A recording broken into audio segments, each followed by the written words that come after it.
سب سے پہلے تو ڈاکٹر مسعود حسن عثمانی صاحب نے جس طرح سے میرے بارے میں جو کلمات خیر کہے اسے ان کا حسن ظن ہے، حقیقت سے اس کا کوئی تعلق نہیں. یقیناً ظاہر ہے میں یہی پلا بڑا یہاں تمام لوگ موجود ہیں، سب سے میں خوب واقف ہوں. سب سے پہلے تو میں جو ایسوسیشن ہے ورلڈ وائڈ ایسوسیشن کا شکریہ ادا کرتا ہوں کہ انہوں نے اس موقع پر اردو صحافت کی جب 200 سال ہو رہے تو جشن کا اہتمام کیا. سید شعیب صاحب اور عزیزی نعیم الرحمان فاؤنڈیشن نے مولانا عبدالماجد دریابادی نے اس نو کے سیمینار کا ایک دن کے ڈسکشن کا اہتمام کیا. یہاں پہ جو اسٹیج پہ موجود ہیں ڈاکٹر مہدی صاحب، ان کے والد صاحب سے میری خوب ملاقات تھی وہاں علی گڑھ میں، اور نعیم نے بھی بہت اچھا پرچہ پڑھا. دونوں نے بہت اچھی باتیں کی. پھر مسعود عثمانی صاحب نے وہ رشک آتا ہے کس طرح سے تقریر کرتے ہیں وہ، اور صرف تقریر نہیں ہوتی، صرف ریٹریکل فلورنگ جس کو انگریزی میں کہتے ہیں وہ نہیں ہوتا، بلکہ بہت کنٹینٹ سے بات کی اور بہت تفصیل سے مولانا محمد علی کے بارے میں، اور پھر جو مولانا عبدالماجد دریابادی کا اقتصاد تھا اس کے بارے میں بات کی. اور نعیم نے بھی اپنے پرچے میں مولانا کے جو موضوعات تھے اس کے بارے میں گفتگو کی. بھٹ صاحب نے اردو کے حوالے سے، زبان کے حوالے سے بہت اچھی گفتگو کی، اور شعیب صاحب نے بھی جو تعارفی کلمات ہے وہ شخصیت کا ذکر کیا. تو اس لحاظ سے پورا جو ایک سیمینار تھا اس نے اردو صحافت کا جو 200 سال کا سفر ہے اس کے بارے میں گفتگو، بہت اچھی گفتگو ہوئی. مجھے 2-4 باتیں عرض کرنی. میں نے ابھی شعیب صاحب سے پوچھا کہ کتنی دیر کا وقت ہے تو انہوں نے بتایا 20 منٹ. ظاہر ہے ایک عرصہ گزر گیا، 30-35 سال سے میں پڑھا رہا ہوں تو ٹیچر کا ظاہر آپ لوگ بہت سے یہاں سب ٹیچر ہیں تو وہ معلوم ہے کہ اگر ٹیچر بولنے پہ آتا ہے تو 50 منٹ کا کلاس ہوتا ہے. 50 منٹ سے پہلے تو ظاہر ہے یہاں پہ، لیکن میں کوشش کروں گا کہ اپنی بات میں 20 منٹ میں ختم کر دوں.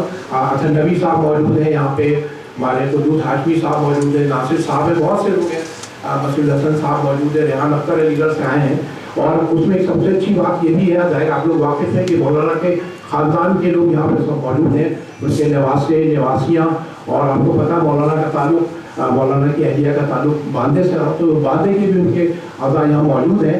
تمام لوگ یہاں موجود ہیں، ان کے تمام نواسے پر نواسیاں اور تمام سبھی لوگ یہاں موجود ہیں. تو اس لحاظ سے بڑی، اور یہاں شہر کے تمام اکابرین اور تمام لوگ، پرویز بیٹھے ہوئے، پرویز ملی دادا اور بہت سے لوگ ہو گئے. میں شاید سب کا بہت دن سے ظاہر لکھنؤ سے تعلق نہیں رہا. پروین شکیل بیٹھی ہوئی ہیں، شکیل صاحب بیٹھے ہوئے ہیں، میں بہت سے لوگوں سے شاید آپ نام نہ لے سکوں. خیر یہ تو ایک ضمنی سی بات ہے. تو دیکھیے مولانا نے کی جو صحافت کا اصل موضوع کیا تھا. اب مجھے لگ رہا ہے کہ بہت سی باتیں مولانا کے بارے میں کی جا چکی، اور اب انہوں نے جو پرچہ نکالا ظاہر سب سے شروعات کی تو سچ تھا، پھر صرف تھا، نہیں میں نے ذکر کیا، اس کے بعد سب کا جدید تھا. یعنی ان کا بنیادی مسئلہ کیا تھا؟ سچ کو قائم کرنا، سچ کی استقامت کا اظہار کرنا. اب موجودہ دور میں ہمیں دیکھنا ہے، میں اسی سے 10 منٹ میں اپنی بات مکمل کروں گا کہ اب جو دور ہے اس میں، جس کو اب جو دور ہے اس کو ہم کہتے ہیں پوسٹ ٹروتھ پیریڈ، ایک طرح کا مابعد صداقت دور ہے، فیکٹ فری ورڈ ہے. کیا مطلب ہوا اس کا؟ پہلے دنیا میں دیکھیے جو ادب یا صحافت کہا جاتا تھا کہ جو زندگی آپ گزار رہے ہیں، جس طرح کی زندگی آپ کے سامنے نظر آ رہی اس کا بیان ہوتا ہے. ادب جو ہے وہ، یا صحافت جو معاشرتی حقیقت ہے، جو خارجی حقائق ہے، اس کا بیان ہوتا ہے. لیکن اب آپ دیکھیے، اگر آپ کے سامنے مثالیں ہیں، آپ کے سامنے بہت دنوں سے، یعنی 20-25 سالوں سے، اور بلکہ 30 سال سے ایک نئی دنیا آپ کے سامنے آ رہی ہے. وہ دنیا ایسی ہے جہاں سچ کے کوئی معنی نہیں ہے. سچ کیا ہے؟ سچ وہ دیکھیے کمپلیٹ فیکٹس ہوتے ہیں، اور ایک آپ کا ایموشنل رسپانس ہوتا ہے. ایموشنل رسپانس جو ہے بہت امپورٹنٹ ہے. آپ کو پتا ہے کہ 15 لاکھ آپ کے اکاؤنٹ میں کبھی نہیں آئیں گے، لیکن جب ووٹ دینے کا وقت ہوتا ہے تو آپ اسی کو ووٹ دیتے ہیں. یہی صرف ہندوستان کی بات نہیں، پیوٹن کو دیکھیے، جتنے رائٹ ونگر صاحب دیکھیں، برازیل میں جیتے، جو لوگ جیت رہے ہیں. اس کی شروعات ہوتی ہے امریکہ نے جب سب سے پہلے ایران کا جہاز گرایا. وہ کہا کہ صاحب اس میں جو تھے، اس میں فوجی جہاز ہے، جبکہ شط العرب میں گرایا تھا، اور پوری دنیا کو باور کرا دیا تھا کہ نہیں صاحب یہ تو جنگی جہاز تھا. بعد میں پتہ چلا پیسنجر پلین تھا. اس میں علی گڑھ کے پروفیسر تھے، پروفیسر وحید اختر، ان کی اہلیہ بھی اس میں سوار تھی. پھر دیکھیے صدام حسین کو کہا گیا کہ اس کے پاس ماس ڈسٹرکشن کے ویپن ہے. پوری دنیا کو یہ باور کرا دیا گیا، اور جب آپ کو پتہ چلا تو کوئی چیز تھی نہیں. تو ابھی ہم کہتے ہیں فیکٹ فری ورڈ ہے. جو آپ نے پہلے اخبار جو ہوتا تھا وہ سوال کرتے تھے، اب سوال بھٹ صاحب جب موجود ہے کوئی سوال نہیں کرتا. وی پرووائڈ آنسر، ہم اس کے جواب دیتے ہیں. تو یہ جو سوال کرنے کا رویہ بالکل ختم ہو گیا ہے. تو آپ کسی نے کچھ کہہ دیا, آپ ٹویٹ کر دیا, اس کی خبر چھپ رہی ہے, اس کی کوئی پروبنگ یا کوئی اس طرح کی چیز سامنے نہیں آتی. تو ایک نئی دنیا جو ٹیکنالوجی کی دنیا ہے, پہلے کہا جاتا تھا یہ کیسے, یہ کیوں ایسا ہوا, اس کی ابھی میں مولانا کی طرف آ رہا ہوں. مولانا صاحب کے بارے میں جو ان کا سچی باتیں کالم تھا, اس سے اس پوری گفتگو کو مربوط کر کے دیکھنے کی ضرورت ہے کہ مولانا کو اب کیا ان کی مانتے تھے, کیا ان کا ریلیونس ہے. تو میں آج کل رہا تھا کہ یہ دیکھیے ٹیکنالوجی کی جو دنیا ہے, جتنے فلسفے ہیں اور جتنے مذاہب ہیں, وہ یہ کہتے تھے کہ دنیا کبھی ایسا ہوگا کہ ایک مساوات کی دنیا ہو جائے گی سامنے, چاہے وہ اسلام ہو, جتنے مذاہب ایسا یہی کہتے تھے, تمام چاہے مارکسزم ہو, جتنے فلسفے تھے سب یہی کہتے تھے. لیکن یہ 5000 سال کی تاریخ آپ کو پتا ایسا ہوا نہیں, یہ ٹیکنالوجی نے کر دیا. ٹیکنالوجی نے ایک سطح پر آپ کو یکساں کر دیا, یعنی آپ بھی پی ٹی ایم یوز کر رہے ہیں, آپ بھی موبائل یوز کر رہے ہیں, کمپیوٹر یوز کر رہے ہیں, اب ہم لوگ بھی سب وہی یوز کر رہے ہیں. تو ایک سطح پر, خریداری کے سطح پر ٹیکنالوجی نے آپ کو یکساں کر دیا, سب برابر ہو گئے. اور اب جو مسئلہ ہے کہ اب جو انقلاب آتا تھا, آپ کہتے تھے کہ پہلے روس کا انقلاب آیا یا فرانس کا انقلاب آیا, ڈینیل ویل نے کہا کہ صاحب اب جو دنیا آپ کے سامنے آئی ہے, اب کبھی ایسا نہیں ہوگا کہ دنیا بالکل بدل جائے, اپ سائڈ ڈاؤن ہو جائے, نیا معاشرہ آپ کے سامنے آ جائے, ایسا نہیں ہوگا. یہ ہو سکتا ہے سوشل انجینئرنگ کی بات ہوتی ہے کہ 2 لوگ ملیں گے تو کوئی تیسرا کمپٹیشن بن جائے, لیکن پھر سے نظام ختم ہو گئے, نیا نظام سامنے آ جائے, یہ ایسا ہوگا نہیں. اور جو ہم سمجھتے ہیں, دیکھیے اس وقت سب سے بڑا مسئلہ کیا ہے, سب سے بڑا مسئلہ یہ ہے کہ ہم اپنے ماضی کو اپنا مستقبل سمجھتے ہیں. آپ کو لگتا ہے چاہے وہ مسلمان ہو, چاہے وہ آپ ہمارے دوسرے لوگ ہیں, وہ بھی یہی سمجھنے لگے کہ جو پاسٹ ہے, پاسٹ ضرور ریسورسفل ہوتا ہے کہ آپ جو دیکھتے ہیں اس سے آپ انسپائر ہو سکتے ہیں, لیکن کبھی ایسا ہو جائے کہ بالکل ماضی ایسا ہو جائے گا, یہ ہوگا نہیں. تو وہ ٹیکنالوجی نے آپ کو, میں بتا رہا تھا, ٹیکنالوجی نے نئی حقیقت آپ کے سامنے آئی. حقیقت کیا تھی, سشانت راجپوت کی ڈیتھ ہوئی, 3 مہینے تک وہی دکھاتا رہا. ڈاکٹر صاحب جو موجود ہے, کووڈ میں ڈیتھ ہو رہی, لوگ مر رہے ہیں, اب اس کا ذکر نہیں. کوئی کون سی حقیقت ہے, وہ حقیقت ہے جو میڈیا آپ کو دکھا رہا ہے. میڈیا, لوگ مر رہے ہیں, میڈیا دکھا رہا ہے کہ صاحب نمبر 1 کون ہے, شاہ رخ ہے یا راکی صحبت نے کل بگ باس میں کیا کہا. اب یہ جو آپ کے سامنے جو دنیا آئی سامنے, جس سے آپ نے پورا پروگرام دیکھا, پھر 15 منٹ کا اس کا کیپسول آیا, وہ بھی آپ نے دیکھا. تو یہ نئی طرح کی دنیا آپ کے سامنے آئی ہے. اور اب جو حقیقت سے اس کا کوئی تعلق نہیں. مثلاً پہلے جو ہوتا تھا, آپ کو کسی کا اظہار محبت کرنے کے لیے, اب دیکھیے میڈیا نے آپ کو بتایا کہ صاحب فادرز ڈے ہے, مدرز ڈے, تو دنیا میں کی تاریخ میں ایسا کبھی ہوا نہیں تھا کہ آپ کسی سے اظہار محبت کریں, ماں سے, باپ سے یا کسی سے, اس کے لیے کوئی دن مخصوص ہوگا تو آپ کارڈ دیں گے. کارڈ کون بنے گا, وہ آرٹیز کی دنیا ہے, خاص کی دنیا ہے. تو ایسی دنیا میں اب مولانا نے جو سچ کی بات کی, تو کہتے ہیں سچ وہ نہیں ہے جو آسمان سے اترتا ہے, سچ وہ ہے جو آپ زبان کے ذریعے, جو ریفرنس کے ذریعے قائم کرتے ہیں. تو ایسے دور میں جب ہم کہتے ہیں پوسٹ ٹروتھ پیریڈ ہے, تو مولانا کا کیا ریلیونس ہے اور سچ کے کیا معنی ہیں, یہ یہاں سے مولانا نے اپنی جو سچ کو نکالا, ابھی سچ نکالا, پھر سچ کو نکالا, پھر سنسکرت جدید نکالا, 1925 سے سلسلہ شروع ہوا. تو مولانا کا جو مسئلہ تھا, مولانا نے یہ کہا کہ اس سے پہلے ابھی سر سید کا ذکر ہوا کہ سر سید صرف ایک تعلیمی ادارے کے بانی نہیں تھے, بلکہ وہ پہلے ایک اس کا ایک پہلو ضرور ہے, یا مسلمانوں کی جو اصلاح کی سماجی مسئلے نہیں تھے, اس سے کہیں زیادہ ان کا جو رول تھا پبلک انٹلیکچوئل کا تھا. پبلک انٹلیکچوئل کا کیا مطلب ہوتا ہے کہ آپ سے متعلق جتنی چیزیں ہیں اس کو آپ اظہار خیال کریں. اس زمانے کی جو سول سوسائٹی بن رہی تھی, ادارے قائم ہو رہے تھے, نیٹو ریڈنگ کلب بن رہا تھا, ٹرانسلیشن سوسائٹی بن رہی تھی, ایک طرح کا پبلک اسفیئر جہاں پہ انفارم پبلک ہو, اس کو قائم کرنے میں سر سید نے 1866 میں لیگل انسٹیٹیوٹ نظر نکالا, پھر انہوں نے تہذیب الاخلاق نکالا. تو مولانا تریابادی کو اگر آپ دیکھیں تو اس مولانا وہ صحافی جس میں آج کہتے ہیں جو خبریں لکھی جاتی ہیں یا خبروں پہ اظہار خیال کیا جاتا, مولانا اس طرح کے صحافی تھے نہیں, یعنی وہ ایک نیوز جرنلسٹ تھے.